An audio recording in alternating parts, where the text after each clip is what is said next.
сообраќајот. Ние жени да повикаме за зголемување на безбедноста во сообраќајот. Да, нормално. Чувствуваме 8 март секунде.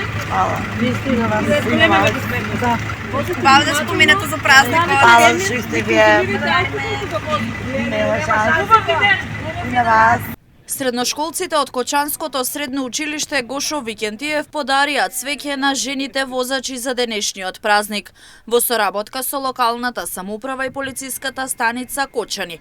На неколку локации во градот и го честитаа празникот на жените возачи учесници во сообраќајот, со порака да бидат внимателни и да возат одговорно. Чест на Меѓународниот ден на жената 8 март и преку кампањата за безбедност во патниот сообраќај им посакувам на сите учеснички во сообраќајот прекрасно се го помина денот, а најмногу да внимаваат во возењето и правилата и исто така за безбедноста на останатите во сообраќајот. Благодарам.